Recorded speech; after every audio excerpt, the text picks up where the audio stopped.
네, 오늘 오전 한국과 러시아 측의 육자회담 수석대표가 모스크바에서 만나 대북 제재에 대해 논의를 합니다. 이번 협의로 북한을 제외한 육자회담 당사국의 연쇄 협의는 마무리되는데요. 앞으로 대북 제재가 어떤 방향으로 정리될지, 그리고 4차 핵실험 이후 북한의 내부 동향은 어떤지 김조한 YTN 정치안보 전문기자, 정영태 통일연구원 박사와 함께 이야기 나눠보겠습니다. 어서 오십시오. 네, 안녕하세요. 네. 자, 이번 러시아 회동, 아무래도 핵심은 대북 제재 결의안에 대해서 러시아의 적극적인 협조를 요청하는 그런 과정이라고 보면 되겠죠. 네, 지난주에 이제 황중국 육자회담 수석 대표가 한미일 관계자들과 만나서 어느 정도 윤곽을 잡았고요. 그리고 네.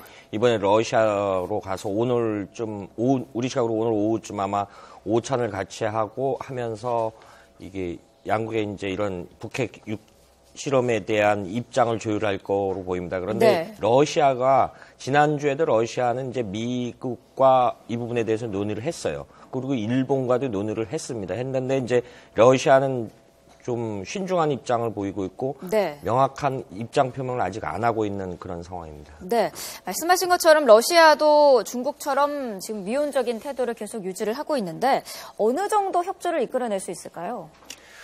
지금 이제 우리가 이제 북한이 4차 핵실험하고 난 다음에는 이제까지 3차 핵실험 때보다는 여러 가지 그 질적으로 다른 그 대북 제재 이것을 이제 우리 핵심적으로 하고 있는데 네. 뭐 전반적으로 강화가 되고 또 새로운 것이 추가가 되는 것이죠.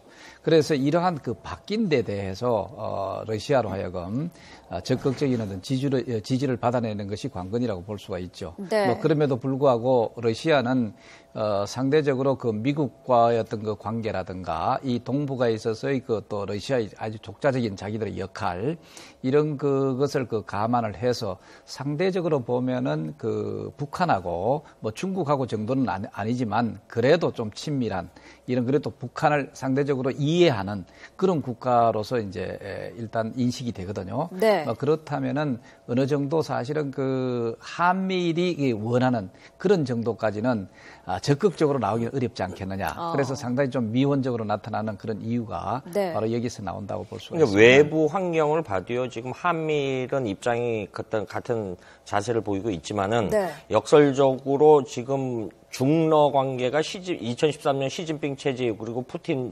대통령 이후로 굉장히 가까워요. 네. 거기다 이제 북한 병에서 이게 자칫하면 구도가 북중러 대 한미일, 과거 우리가 냉전 시대 때 구도로 돌아갈 수 있는 그런 모양새도 없잖아 있습니다, 지금.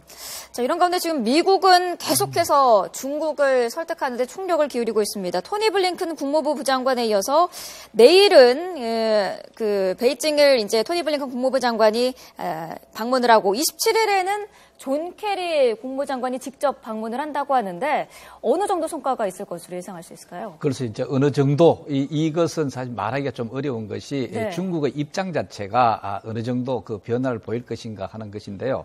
사실은 그 지난번에 그 왕이 그 외교부 장관이 이 얘기를 이렇게 얘기를 했습니다. 네.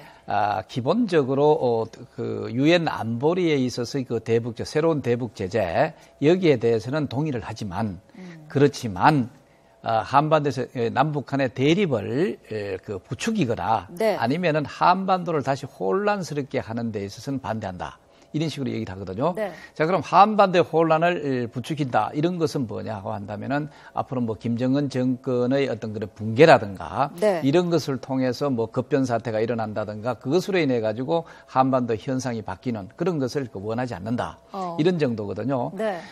그리고 또 너무 지나치게 북한을 또 몰아붙여서 그 한반도에서 또 대립이 또 부추겨지는 네. 어떤 그런 것도 안 된다. 뭐 이렇게 봤을 때는 사실은 지금 그 미국하고 일본, 한미일 자체가 상당히 이제는 더 이상 북한이 이 핵실험하는 데서 그 지속적으로 의지를 갖고 하지 못하게 이것을 네. 막는 어떤 그런 노력을 사실 해야 되는데 이게 중국이 유지하고 있는 이것 자체는 사실은 그 미국이라든가 우리 한미일 자체가 바라는 그게 턱없이 모자란다 이렇게 볼 수도 사실 있죠.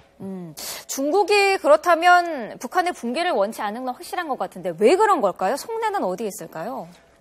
중국의 지금 시진핑 정권의 1대1로 정책이라고 있습니다. 네. 이번에 AIIB도 그런 걸 보면은 답이 나옵니다.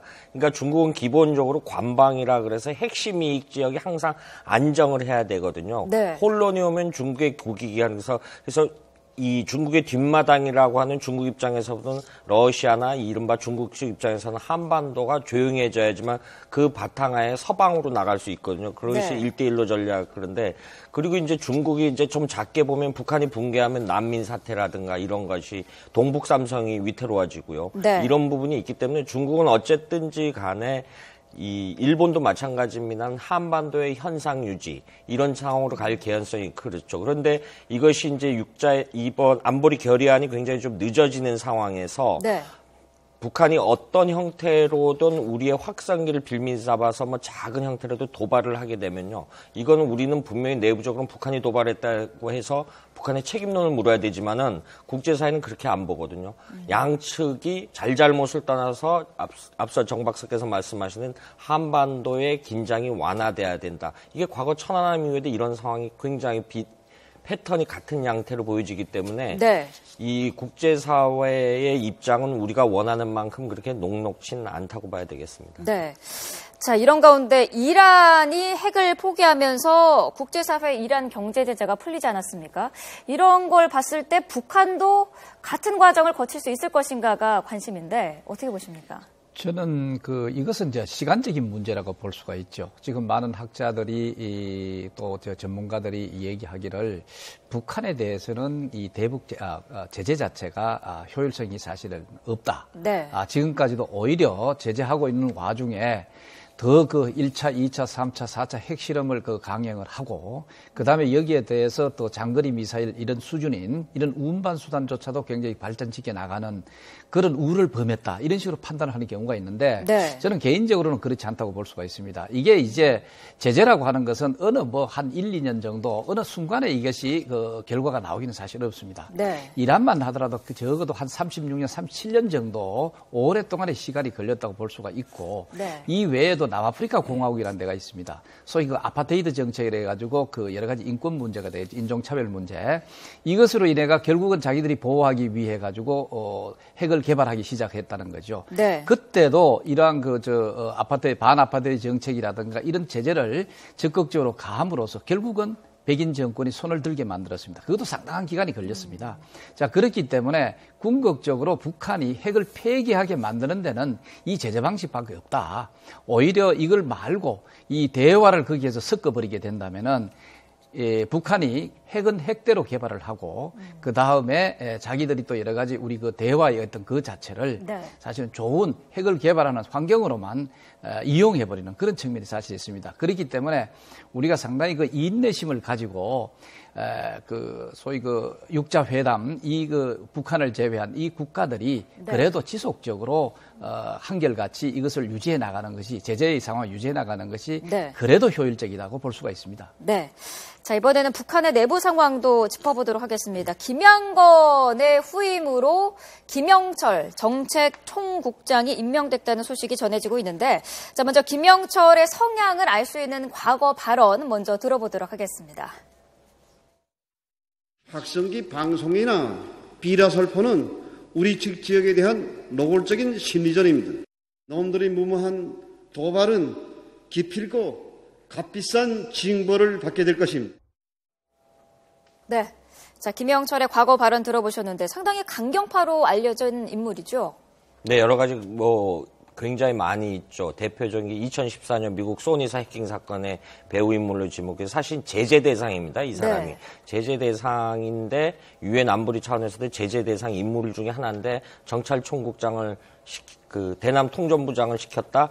좀 개인적으로는 좀 의구심이 좀 있고요. 네. 이게 추후 설명드리겠습니다만은 어쨌든 굉장히 여러 가지로 강경 인물이죠. 그리고 만약에 이 사람이 됐다라고 하면은 우리가 지금 표출하다시피 전략수정, 공작에 능한 사람이기 때문에 대화보다 굉장히 좀 여러 가지 문제가 많이 봉착해지겠죠. 김영철 같은 경우는 뭐 쭉 탄탄대로가 아니었고 조금 부침이 있지 않았습니까? 어떻게 볼 수 있을까요? 예, 그렇습니다.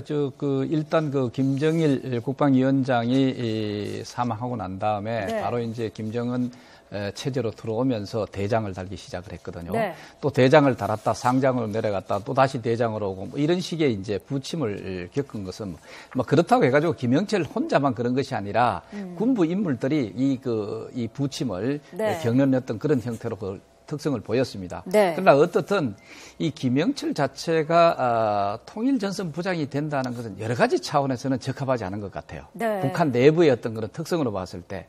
왜냐하면 통일전선부라고 하는 것은 단순히 뭐 대남을 담당하는 것이 아니라 네. 이 통일전선 자체를 어떤 세계적인 글로벌하게 이것을 하는 전략을 꾸미고 그다음에 실질적인 그런 활동을 하는 곳이거든요. 그래서 당 차원에서의 통일전선과 관련된 외교 뭐 부장이라고 해도 과언이 아닙니다. 네. 자, 그렇다면은 보다도 좀 온유하고 그 다음에 또 상대적으로 이 협상에 나름대로 온건하게 임할 수 있는 그런 측면이 또 있어야 되고 이런 것이 잘 구비된 외교적인 경력이 있는 사람이 인물이 사실 통일전선부장으로 이제까지 그렇게 해가왔고 네. 자 그렇다면 이번에 김영철이가 사실 통전부 부장이 그게 사실이라고 한다면은 네. 사실 앞으로 남북한 관계는 어떤 의미에서 이 대화보다는 오히려 그 갈등이라든가 이런 위협이라든가 이런 것이 보다 더 심화될 수밖에 없는 아하. 그런 것을 스스로 김정은 자체가 시위하고 있다고 볼 수가 있죠. 네. 뭐 이렇게 봤을 때 앞으로 김영철 소위 지금 총국장 자체가 통일전선부장으로 나간다. 뭐 이렇게 된다면은 우리도 거기에 대한 대비랄까 이런 것을 상당히 철두철미하게 할 필요도 있다. 그런데 그게 하나 더 해가지고 오히려 또 호기가 왔다는 생각이 또 들게 됩니다. 네. 방금 우리 김 부장께서 얘기해 주신 대로 지금 제재 대상입니다. 인물로서는 네. 제재 대상을 통일전선부장으로 내놨을 때 그럼 우리가 훨씬 더 공격의 소재가 확실해졌다고 할 수도 있습니다. 그렇기 때문에 어떤 의미에서 하나의 우리한테는 남북 대화에 있어서 공격 요소로서는 상당히 좋은 기회다 이래 볼 수도 있어요. 네. 김영철이 통전부장으로 했던 설이 이제 어제 아침에 이 새누리당 내부의 어떤 문건에서 이게 불거지기 시작을 했는데 네. 좀 기정사실화하기는 좀 이른 감이 없지 않아 있고요. 왜냐하면 통전부장이라는 자리는 국제 문제도 북한 내 조선노동당에서 국제 담당 외교 문제도 관할해야 하는 자리도 있습니다. 지금 물론 강석주라는 인물이 있습니다만은 이제 고령에다가 모스크바에서 오랫동안 지금 병치료 중이거든요. 네. 그래서 이 인물을 지난해 말에 교통사고로 사망했다는 김양건이가 이 두 가지 임무를 같이 수행하고 있었거든요. 네. 그런데 이 임무도 겸임해야 되기 때문에 오히려 김영철이 통전부장이 됐다라는 설보다는 김영철과 동년배로 알려진 김한수라는 인물이 있는 걸로 알고 있습니다. 네. 조국 통일 민주주의 전선, 이른바 조국 전선의 서기국장, 이 사람이 그리고 통일전선부의 부부장, 2명의 부부장 중에 1명이고 네. 이 남측 대화들인데 이 사람도 굉장히 우리한테 안 알려지고 있는데 네. 이 인물이 오히려 될 개연성도 없지 않아 있습니다. 네. 자, 김정은이 조금 정치 스타일을 바꾼 것 같기도 하고요. 공포 정치였는데 서민들을 직접 만나는 좀 친근한 이미지를 많이 부각시키고 있거든요. 어떻게 해석할 수 있을까요? 이것은 이제 이것하고 공포 정치를 하고 그 다음에 하는 것이 아니라 네. 동시에 하는 겁니다. 항상 이제 북한에 있어서는 특히 수령이다. 이런 어떤 최고 지도자로서의 뭔가 이 잔혹함이라든가 이런 네. 것을 내보임으로써 주민들로 하여금 젊은 사람이 뭔가 이거 리더십이 있구나 하는 신뢰를 보여주기 위한 그런 측면이 하나 있고 네. 그다음에 동시에 그런 잔혹함만 보여 또 안 되거든요. 주민들한테는 한없이 또 여러 가지 통이 큰 그리고 애민적인 어떤 그런 정신을 가진 그런 네. 지도자다고 하는 것을 이걸 섞어야 됩니다. 네. 그렇기 때문에 어떤 그런 잔혹한 통치를 동시에 하면서도 오히려 더 강한 이런 주민들의 어떤 스킨십을 보인다든가 이렇게 함으로써 소위 명실상부하게 할아버지 김일성과 같은 그런 어떤 통 큰 이미지 또 네. 상당히 자애스러운 어떤 그런 지도자의 이미지 이런 것을 부각시키려고 노력을 한다고 볼 수가 있죠. 네, 알겠습니다. 자, 국제사회의 대북 제재 전망과 함께 북한의 내부 동향까지 살펴봤습니다. 두 분 말씀 여기까지 듣겠습니다. 고맙습니다. 네.